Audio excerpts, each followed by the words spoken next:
Com vocês, mais um Câmara Ecologia. Obrigado pela sua companhia. Temos muitas coisas boas para conversar hoje. Sempre lembrando você que essa é uma iniciativa do Conselho Municipal de Meio Ambiente em uma parceria com a Câmara Municipal de Vereadores. Consulte o seu vereador se ele está acompanhando a pauta ambiental. O que de nós não é relacionado ao meio ambiente? E para tratar desse assunto, a gente vai fazer uma costurinha hoje sobre alimentação, segurança alimentar e saúde. E para isso nós trouxemos o Dr. Álvaro Machado, um oncologista, e tem um largo conhecimento sobre esse tema. Dr. Álvaro, muito obrigado pela sua presença. Preto, eu agradeço o convite. É sempre uma boa oportunidade de conversar sobre alimentação e saúde, não é? Como falaste, eu sou oncologista, o meu campo é o câncer, não é o tratamento do câncer. E sempre que a gente começa a conversar, eu gosto de ressaltar a importância, do ponto de vista epidemiológico, que o câncer tem, não é? Ela é a segunda doença mais importante no Brasil, abaixo das doenças cardiovasculares, que é o primeiro lugar, mas ela vem numa curva ascendente e já em inúmeros centenas de municípios no Brasil, o câncer já é a principal causa de morte, ultrapassando as doenças cardiovasculares. Então, isso é uma coisa que torna importante. Então, junto com essa importância epidemiológica, a gente tem que o câncer é uma doença muito cara, não é? Então, o tratamento do câncer é caro. Então, o nosso foco para que a gente não tenha tantos casos e que não custe tanto à comunidade, à sociedade, ao país, o foco deve ser a prevenção. E aí é que entra a nossa conversa. Pois é, de todo o material que você passou, eu queria só te deixar uma perguntinha. Esse número, ele se destaca mundialmente o Brasil ou isso é uma regra nos outros países? Sim, o câncer já é a principal causa de morte nos Estados Unidos e em vários outros países desenvolvidos, não é? Mas, do ponto de vista epidemiológico, o que mais chama atenção, e nas duas últimas edições dos dados levantados pela OMS, pela Organização Mundial de Saúde, através da UICC, que é a União Internacional de Combate ao Câncer, mostra que o maior crescimento, maior elevação da incidência do câncer está se dando nos países em desenvolvimento. Há alguma coisa errada nesse desenvolvimento. Exato. Nos países desenvolvidos continua crescendo, ou uma estabilidade, mas nos países em desenvolvimento um aumento maior. Exponencial. Tanto da incidência quanto das mortes, tanto que já a maioria das mortes por câncer ocorrem nos países em desenvolvimento. O nosso tempinho vai estar mais curto para o programa de hoje, a gente tem uma nova formatação, eu quero tentar pegar o máximo desse conteúdo que você tem, essa contribuição. O pai da medicina, Hipócrates, né, que ele diz que o teu alimento é o teu remédio é teu alimento. Então, o câncer, ele é resultado da somatória de fatores do teu estilo de vida, correto? Como é que eu posso associar a questão de segurança alimentar? O que eu como, ele vai me ajudar a prevenir a doença, ele pode me ajudar a tratar a doença? Sim, sem dúvida. Qual é a receita? A alimentação saudável, ela é um dos pilares, não é, básicos para a saúde. Alimentação, estilo de vida, exercício físico, peso, não é?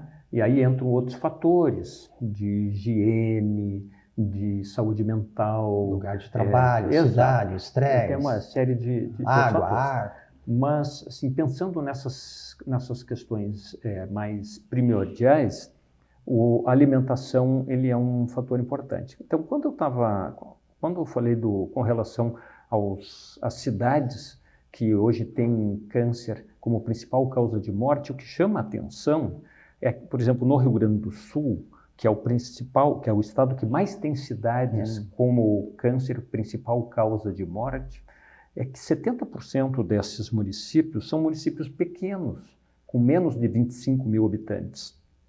E qual é a característica comum a estes municípios? Agrícolas. São pequenas ilhas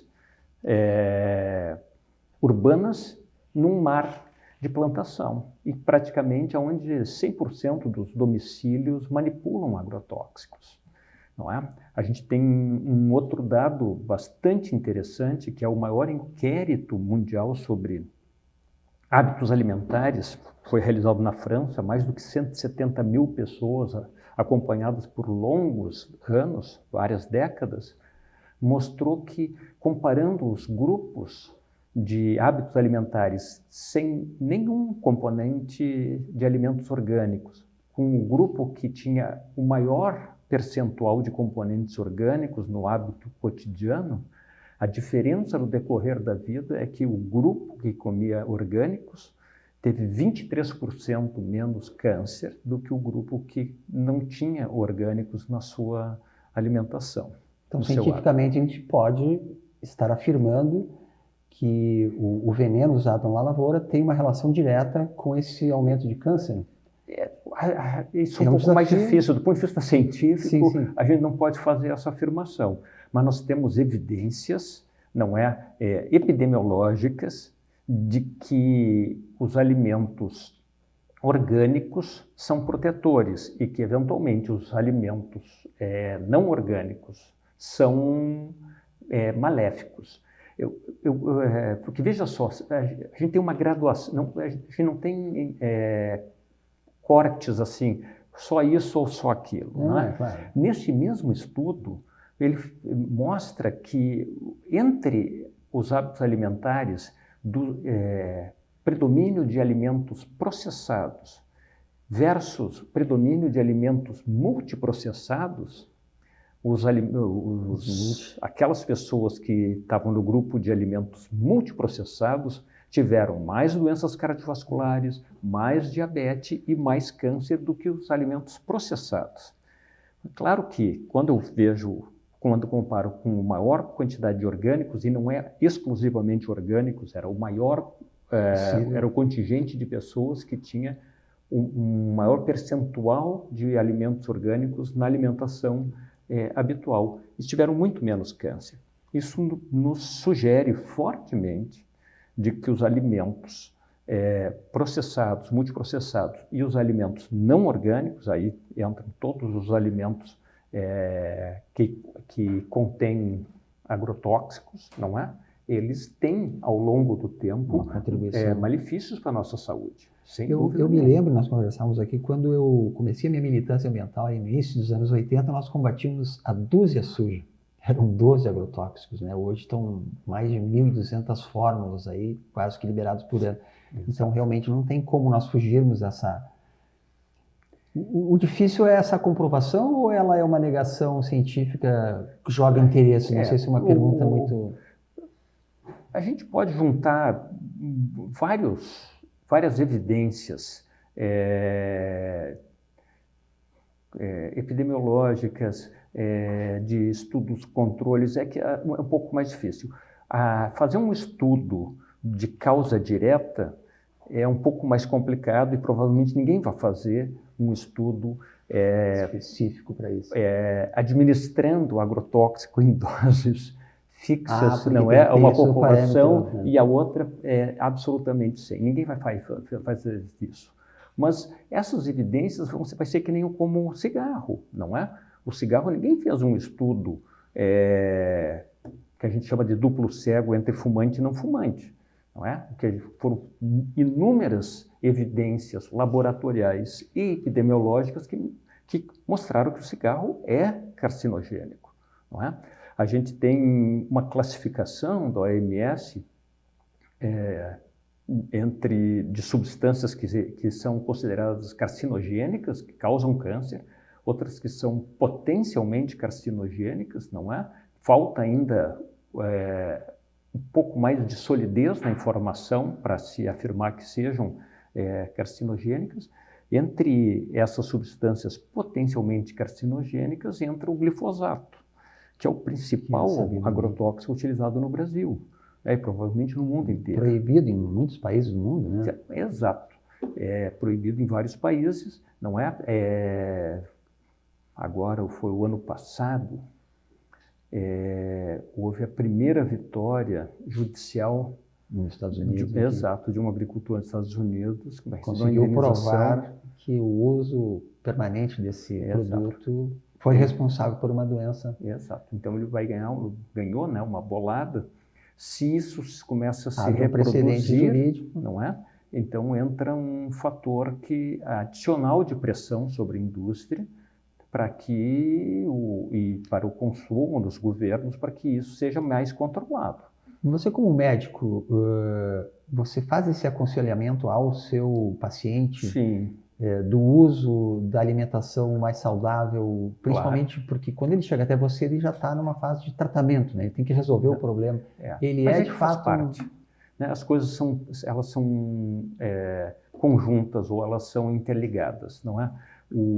A gente sabe que os pacientes que têm hábitos saudáveis, tanto de alimentação quanto os hábitos cotidianos, com atividade física, exercícios físicos, eles toleram muito melhor o tratamento. Um outro fato interessante é que quando eu vejo os pacientes que se tratam de uma doença, mesmo que eles recebam o mesmo tratamento, não é? Para uma doença em estadio, que é a classificação da doença de estadios iguais, aqueles que são ativos, se alimentam de forma adequada, que mantêm uma boa nutrição, eles têm maior chance de cura ou têm maior chance de sobrevivência a longo prazo. Então, a alimentação, como tu falaste ali, ela é um tratamento. Tá? É uma prevenção e é um tratamento, como é o exercício físico. Ela serve as duas coisas, né? A prevenção e depois, no eventual diagnóstico, ele pode ajudar a amenizar aí o sofrimento, a condição do trauma. O tempo é uma coisa muito rapidinha, né? A gente não consegue nenhum tratamento porque o tempo fica mais longo. Eu queria pedir a sua contribuição nesse sentido, né? Porque eu entendo que é o consumo que vai dirigir o modelo de produção. E o agricultor orgânico, ele está cuidando da água, está cuidando do solo, está cuidando da saúde dele, ele está cuidando do ar e, por extensão, do seu consumidor.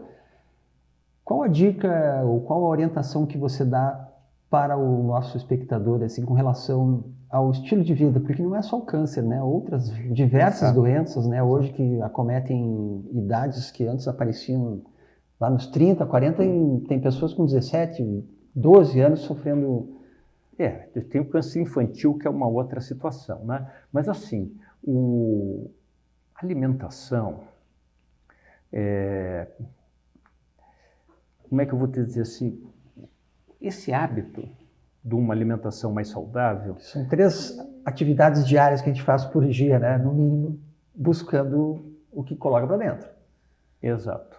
Mas eu digo assim, quando tu pensa assim no hábito, ele é praticamente um hábito educacional, adquirido na convivência domiciliar, escola, não é? Porque isso tudo é como a pessoa entra na vida. Então, nós vamos descobrir essas diferenças entre uma alimentação saudável e uma alimentação viciante no decorrer da nossa caminhada, não é? Políticas públicas são importantíssimas, não é? A restrição dos alimentos multiprocessados, regras para diminuir os componentes... O açúcar, o sal, a gordura. Açúcar, sal, aqueles que dão sabor, que é o que a indústria do cigarro fez, foi começar a colocar sabor, não é? No tabaco para facilitar e viciar mais rápido, é o que se faz hoje com os cigarros eletrônicos, não é? Tudo isso, todo o caminho é o mesmo da indústria, ou seja, tu obter uma clientela fixa por longos anos, né? Então, só que as consequências vêm depois. Então, as políticas públicas são importantíssimas, não é? Não só do ponto de vista de restrição com relação aos alimentos que fazem mal à saúde, mas na promoção e na facilitação dos alimentos saudáveis. Que é um desafio dos orgânicos, né? Que o pessoal sempre fala, é muito caro, mas... Exato. Mas se nós formos ver, o complexo do cotidiano praticamente obriga grande parte da população a um alimento pré-pronto. Não tem tempo, não é, para fazer o seu alimento saudável. Ir lá escolher, exato, pegar fresquinho. Também não tem como garantir o consumo de alimentos perecíveis, porque pode não ter tempo de fazer o alimento até que ele estrague, não é? Então é mais fácil, mais econômico fazer o alimento pré-pronto ou não perecível ou industrializado, que vai ficar na prateleira lá 30 dias, 40 dias, e quando eu quiser eu pego e faço, não é?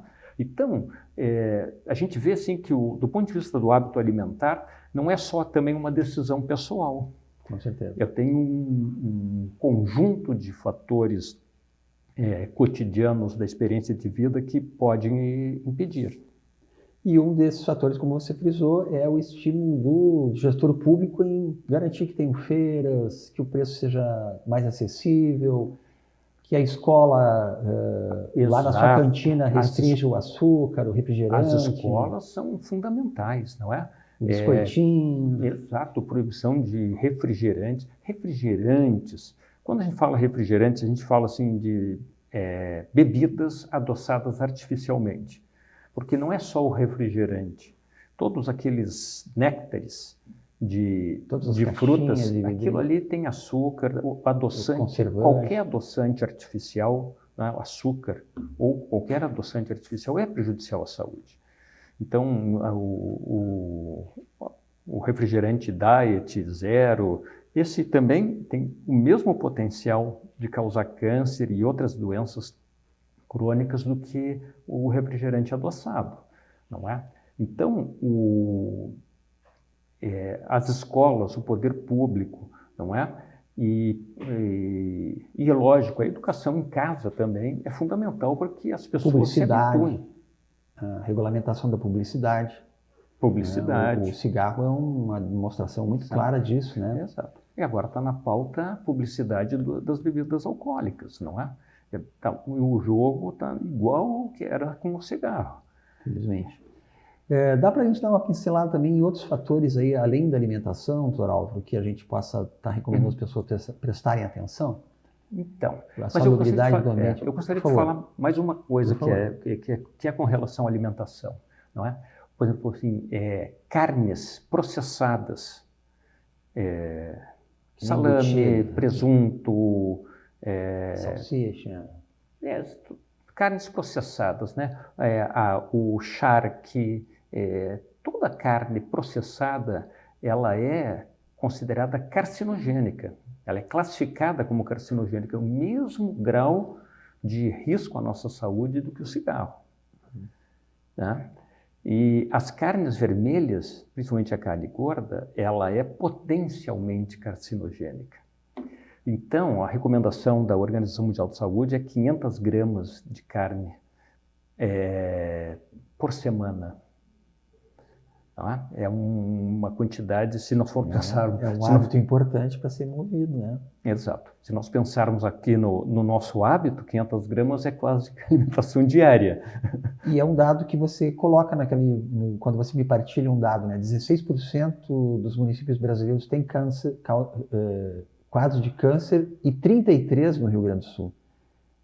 É uma diferença importante. Exato. Mais do que o dobro, né? Está aí somando-se a esses hábitos. Exato. Então, e quando fizer a carne em baixa temperatura, ela é mais saudável do que a carne em alta temperatura, churrasco na brasa, por exemplo. Então, assar em baixa temperatura, forno a baixa temperatura, ensopada, cozida, são as carnes mais saudáveis do que as carnes assadas. Não é? Fora isso, nós temos outra coisa importante que fala da ecologia com relação à nossa saúde.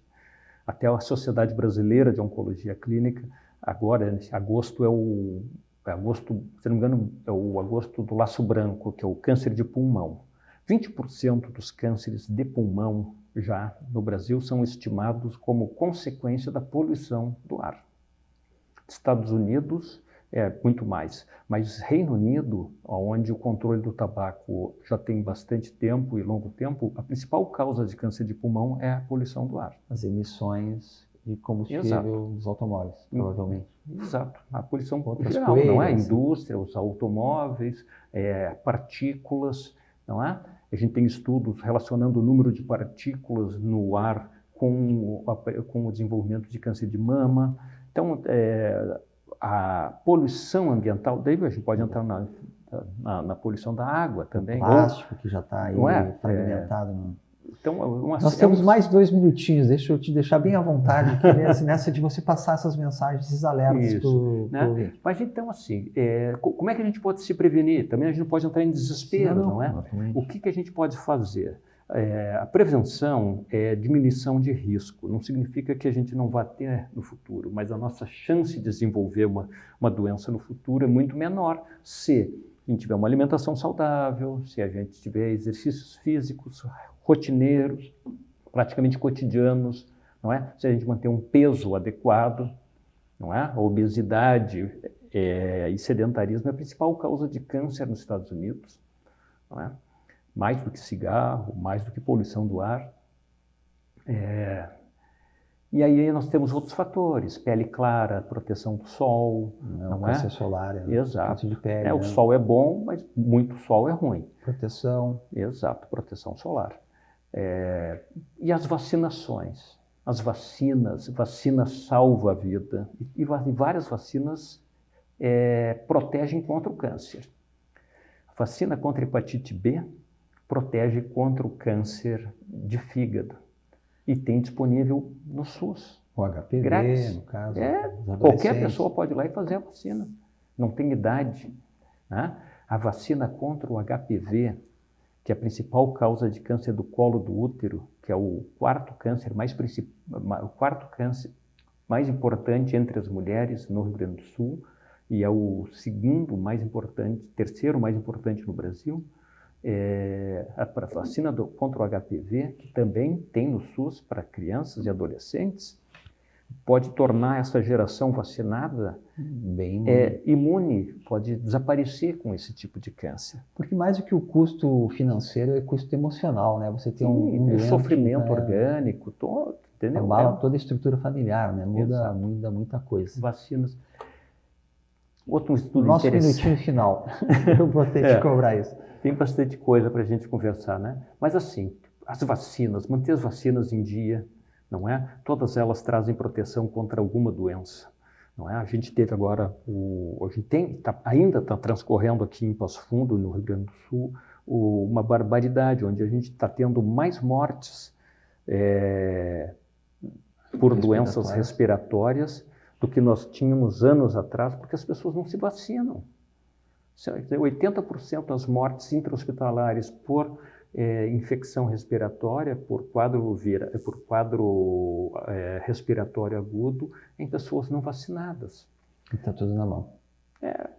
Precisamos vacinas. Doutor Álvaro, a gente precisaria de uma vacina para o tempo. O Cronos nos cobra isso e a gente quer agradecer muito sua presença. Fica aqui o convite para que outras oportunidades você volte aqui para enriquecer e contribuir com esse programa. Tá aí as dicas.